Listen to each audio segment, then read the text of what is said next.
right. Thank you, Debbie. Thank you, Claire. Thank you, Dennis. Thank you for being here. It always fills up a little bit. I sit down here, and then when I turn around, the chairs are filled up. I like it.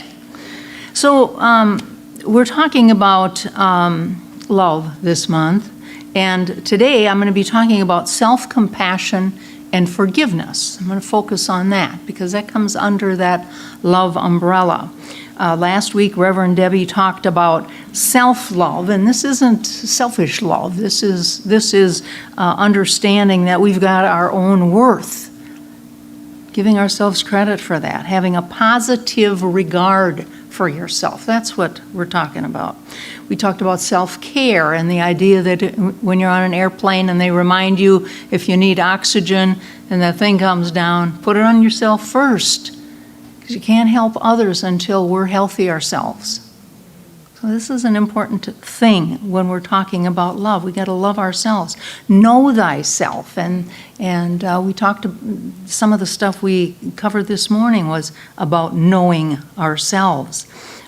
Debbie talked about that last week, and then I ran across this quote by William Butler Yeats. He's an Irish poet and dramatist. He lived from 1865 to 1939, and he said this: "It takes more courage to examine the dark corners of your soul than it does for a soldier to fight on a battlefield." Now, maybe that's stretching it a little, I don't know. But I think the point is it's difficult to go in and look under those rocks within ourselves sometimes. So we're going to be talking about that a little today. And the good news is when we start examining those dark places, not only do we see the things we're disappointed in with ourselves or the things we need to improve on, but we see the good stuff. We see our talents. We see our gifts and our skills. So sometimes it's important for us to take a honest look within and just see what's there. And then there's Robert Burns. He had another idea. He's a Scottish poet. He said, and I'm saying the English version of it, not the Scottish version. He says, "Oh, would some power give us the gift to see ourselves as others see us." Sometimes that's a little scary, isn't it? I had a friend. I still have a friend. She's still my friend. And she was going to take a job at a bank here in the Minneapolis area years ago. And one of the things they told her before she went to work, she said, "We're going to give you a questionnaire, and we want you to send it to 5 people who you think know you well." I was one of them. And so I filled out the questionnaire, and honestly, I didn't think a whole lot about it. I sent it into the bank, not to her. It goes to the other people in the bank. And then they had a little sit down with her. And she called me and said, "What did you say on those forms? What did you say?" They came back to me and they said, "People think I'm this formal, unapproachable, buttoned up person." Like, well, there was some of that. I mean, I liked her. I like her. She's my friend. This was 40 years ago. She's still my friend. But I said, well, I just answered I don't remember what the questions were. I answered them what I thought. And she said, and everybody's must have come back the same way because this is what they told me. Now, what I've always liked about her, instead of saying, well, they're all wrong, you're all wrong, and I'm right. I am an approachable, nice person. She listened to what they said, and they gave her some clues. They said, instead of having these scarves, Colleen heard this story before. I repeated it at our prison visit on Tuesday night. She'd wear these, this was the day, you had scarves you could wrap around your neck real tight like that. And then, she had her blouses buttoned up right to here. Not the most approachable look. And they said, take those scarves off, unbutton a couple buttons here and look a little more vulnerable. And the other things they said to her is, like, if you're walking down the hallway here in the bank, make a little eye contact with the people you run into. You know, if you see some people huddled in a little around a desk looking at some baby pictures, you know, at least feign some interest in it. Get involved. And she didn't have, this was not something that came innately to her, just wasn't. But what I've always liked about her is she's always trying to improve herself. Well, they told her this, so she took the scarves off, unbuttoned her blouse a little bit, looked at some baby pictures, and started to greet people by name in the hallway. So I think that what she had is she had some self-compassion. I mean, she could have said, I'm this way and I'm a good way and I do good work and these guys are all wrong and obviously they were out to get me. She didn't say that. She looked at it with an open mind and she changed the way she presented herself. Now, not all people do that. There's in our Science of Mind book magazine that we get for the month of September, there's an article by Mark Waldman every month and Andrew Newberg, and they're like neuroscientists or something. And they're talking about certain people that have what they call an imposter syndrome. And a lot of us have had that imposter syndrome. And so there's a guy they used as an example, Seth Godin. He's an author, an entrepreneur. He's worth about $50 million. And he said, this imposter syndrome that I have, worth $50 million, never goes away. He just can't accept the good person that he is. He cannot accept the successes that he's had. Another example is Maya Angelou, the poet. She's written like 11 books. She's got 50 honorary degrees, Presidential Medal of Freedom. She wrote the book, if you haven't read it, it's a good book called I Know Why the Caged Bird Sings, and it's her autobiography.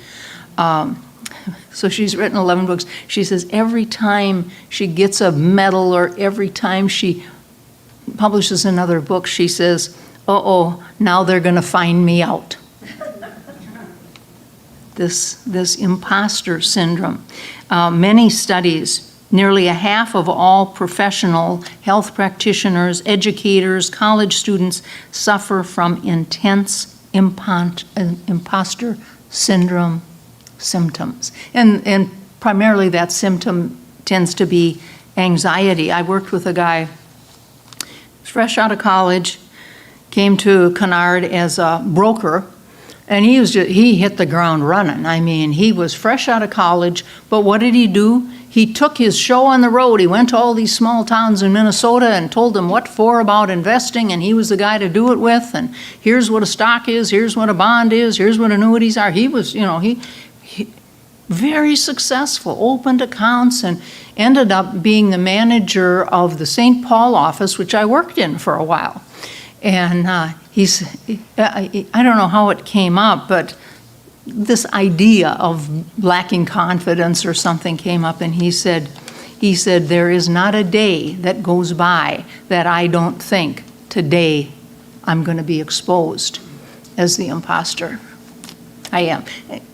Done everything right, and yet he couldn't accept. Isn't that interesting? How we do that? So Mark Waldman, this guy that writes this article in Science of Mind, and Andrew Newberg, they said the simple solution is immerse yourself fully in the enjoyment of your work and relationships, and as you do, savor every positive experience in the moment. This is their advice. This turns down excessive activity in the imaginative default network where most of our imaginary feelings are created. So these guys, neuroscientific, that's one way, but I have a different way. You know, a lot of my wisdom comes from songs and plays and movies. And so remember the movie The King and I, Anna? And she sang, whenever I feel afraid, I hold my head erect, I whistle a happy tune, no one ever suspects I'm afraid. And the bottom line is, when I do that, I fool myself. I know I'm not afraid. So that's the kind of stuff that resonates to me. And then there was Dallas. Some of you don't remember that show. Dallas, J.R. Ewing, he was the bad guy, and he was married to Sue Ellen. Now, she wasn't exactly perfect, but I liked her because she walked around with her head held high, her shoulders back. She never got ruffled. He was a jerk. She was married to this guy that was really not a very nice person. But she held her head high, and she was her own person. And I liked that about her, because I didn't feel that way. As a new broker, I'm like, by noon, I'm feeling like, oh my gosh, what am I doing here? But I remember one day I was going for a walk. I went downstairs on the sidewalk, started walking downtown, and thinking to myself, think about Sue Ellen. How would Sue Ellen walk down this sidewalk? How would I feel in Sue Ellen's skin? So I played that game, held my head high, put my shoulders back, went back to work, gave it all I could. That's the kind of thing that I think that what I was doing, I was practicing self-compassion. Instead of beating myself up and saying, you don't have a clue what you're doing here, why don't you just pack your bags and go home? No, I thought, I've passed the test, I've got clients, I can reach out, I can do my job, and that's what I'm going to do, Sue Ellen style. So another way to practice self-compassion is when we're tempted to come down hard on ourselves, which don't we, aren't you your worst enemy sometimes? Is this, when you're being tempted to be critical of yourself, how about you think to yourself, how would I respond if I were responding to a friend of mine? We wouldn't say the same things we're saying to ourselves at all. And the same thing goes to being forgiving. We're kind of hard on ourselves. If it's a friend, then we can be forgiving. And this forgiveness stuff is a game changer. It really is a game changer. If you're walking around with resentments and blame, everybody else's fault, not my fault, it's really hard to grow spiritually and get your consciousness raised. It really is. But if we can be forgiving, it gets a big, heavy burden off our shoulder. So, as with self-compassion, how would I respond to a friend in this forgiveness stuff? Now, maybe you've never put your foot in your mouth, like I have. Maybe you've never hit the send button to somebody that you didn't mean this message to go to. Maybe you've never overlooked the need of somebody who's counting on you. Maybe you've never been at a loss for the right words to uplift somebody or to comfort somebody. Maybe you've never started to speak before hearing somebody out. But just let's say that once in a while you've done those things. And how easy it is for us to chastise ourselves. You idiot. How could you let that happen? What's the matter with you? Do these words sound familiar? Unfortunately, unless we really, keep track, stay aware, these sometimes are the words that come to us about ourselves. We're hard on ourselves. Why can't you learn to listen? Now, Louise Hay says, if you've been criticizing yourself for years and it hasn't worked, try approving of yourself and see what happens. Wise words from Louise Hay. And again, if a friend committed any of these transgressions or gaffes or goofs or faux pas, how would you react? You would not be saying, you idiot. We don't do that. We're kind to other people typically. And we would say things like, that could happen to anybody. I've done that myself. My mother, when we used to play cards, and we'd make a mistake, like I forgot to play your invite back. Oh, I'm so sorry I forgot to play your invite back. I should have taken that with the ace on that heart trick. She would say this, I would have played it exactly the same way. She was a good card player. She wouldn't have made those mistakes, but that's how she comforted the person that was beating themselves up. And that's more our attitude when it's our friend. Maybe we could say if you screwed up, you can say, well, you always have another chance. You can go back to that person, call that person and say, I really felt like I should have given you a call that day and I didn't, and I'm here for you. Just know that. We always have that ability.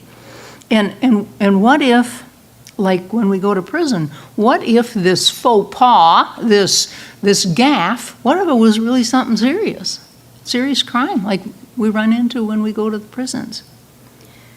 Self-forgiveness is still in order.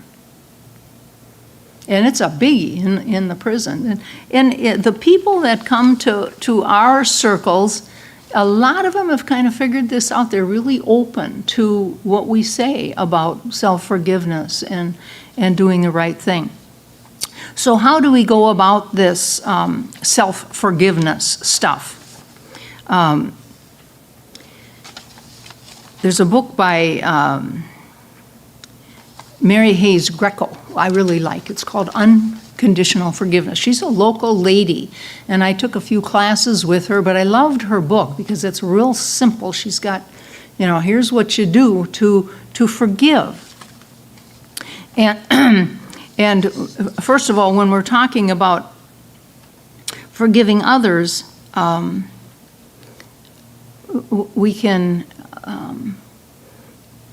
see the end result, what's it going to look like and just know that big burden is going to come off of our shoulders. And it's the same thing with the process of self-forgiveness. You got to acknowledge what pain it's causing us to carry this burden. We got to be aware of that, first of all. Understand what it is that's causing us pain. And then have some compassion. Everybody makes mistakes. We made a mistake. Treat yourself with the same compassion that you treat a friend. And then ownership. Take responsibility without dwelling on the blame. Take responsibility. Yes, that happened, without beating yourself up or beating somebody else up. And then there's that gift of release, process of release. Again, you become aware of what emotions you're holding. Be willing to let them go. And the suggestion is to visualize this. And I've talked to a lot of you about how I visualize when I want to let something go. I visualize a beautiful basket of a hot air balloon, beautiful ribbons coming out of it, colors like this, beautiful ribbons flying out of this basket of a hot air balloon. And whether it's a person or a situation that I want to let go of, I just visually put it in that basket. And I let it go to the nothingness that it is. I say, let this be dissipated to its nothingness. It's a powerful thing. Or you might imagine it flying away in a balloon, or leaves floating down the river. Let it go. So powerful, because when we do that, when we let go and get that burden off our shoulders, then we can replace those things that really were bearing down on us. We can replace that with positive thinking. We can replace it with growth, and we can replace it with lessons learned. So self-forgiveness is really important, really important. If you're not forgiving of yourself, it's really hard for you to take that step to be forgiving of other people. And it is important. I'm going to tell you a story. I've told some of this before. I'm going to repeat these stories because they're good. And, it's like the one I like to tell about the iron foundry. You put the pig iron in the bucket and you melt it, and then you got the mold, and that's where you put the liquid stuff from that furnace. And all we're responsible for is the mold. I'll tell you that every week, because to me that's our job, to remind everybody that see the end result. Make that mold. You want a healed relationship. You want financial security, physical healing, whatever it is, make that mold. That's all we have to do. That's another story. I won't tell that one today. But, but another one, to me, that was very important is really the first impact that this forgiveness of others had on me. And it happened over 40 years ago. But it had such an impact on me that now, whenever I have a grudge or I'm judging somebody, I think to myself, do I want to carry that around? No, because I remember what happened those many years ago. There was this woman in my life who kind of controlled my life. I could be happily going along, and if I'd hear her name, hear her voice on the phone, my stomach would just get tied up in knots. She was in charge. I couldn't be happy if I heard her voice or heard her name, anything. This went on for years. I mean, it seemed like forever. And one day, and I was just starting to get into the Science of Mind stuff. I didn't have really a clue. I don't think I even had the Science of Mind magazine, but I was reading stuff like psychocybernetics and things where they talked about saying things in first person and making an affirmation. So I thought, well, okay, I'm going to do an affirmation about this horrible woman. And so I sat down and I wrote like a 2-paragraph affirmation. And it went something like, now, instead of my stomach being tied up in knots when I hear her name or hear her voice, I now have a feeling of warmth, even affection. I'm writing this down thinking, well, this is definitely a lie. and to this day, I have a cousin who will say to me, Joanne, will you write me one of those lying prayers? But I wrote this down. It was only a couple paragraphs because what I was seeing was the end result of how I wanted to feel. I wanted to get this. I didn't want her to control my life anymore. And so I didn't know what I was doing, but I'd just taken bits and pieces thinking this is what I should do. And so I read this out loud every day for 6 months. I just read it out loud. And, first it was like nothing. And then by the time 6 months was up, I thought, you know what? I don't have to do this anymore. I am there. I mean, and never did I say, now listen, young lady, let's just me and you sit down at a table, talk this over, put our cards on the table, solve this thing. No, nothing. I simply did my own forgiveness work within.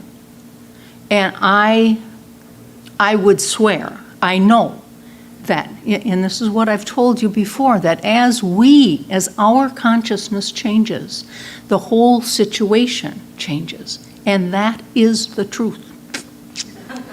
That is the truth. And I swear she changed. I really do.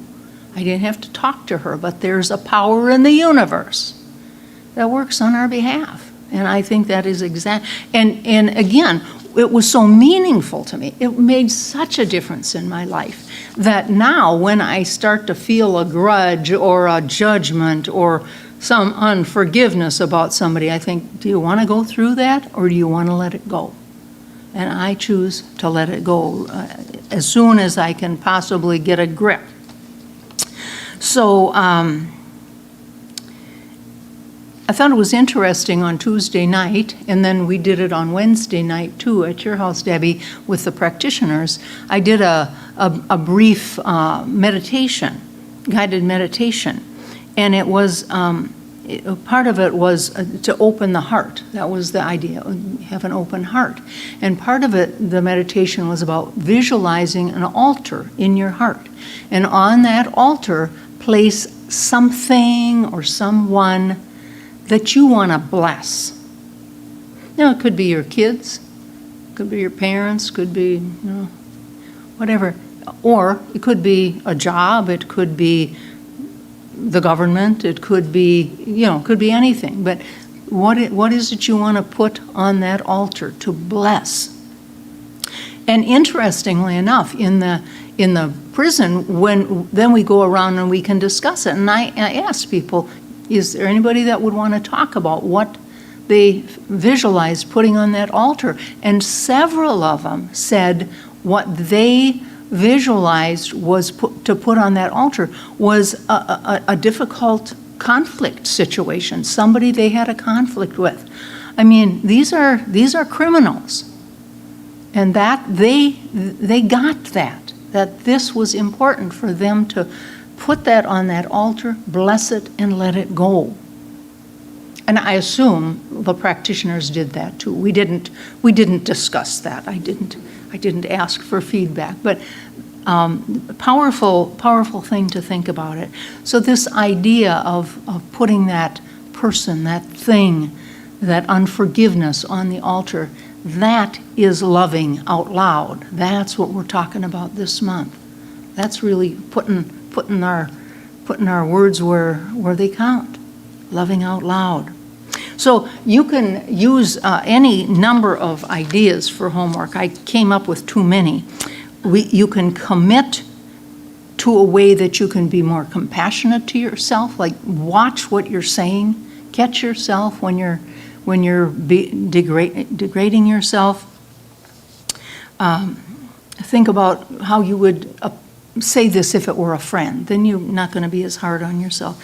And with forgiveness, if there's a situation or a person in your life where you're being being judgmental or unforgiving, think about using some of these ideas. Like Mary Hayes Greco, she says, when you're trying to forgive a situation or a person, one of the things you can do, for instance, is you can put it physically, take a chair. You want to do this with nobody around, and hopefully the walls are thick in your apartment.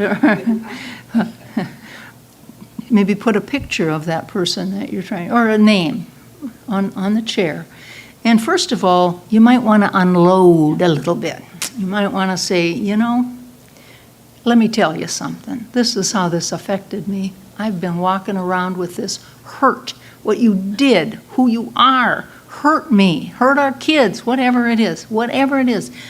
I think it's important to unload a little bit.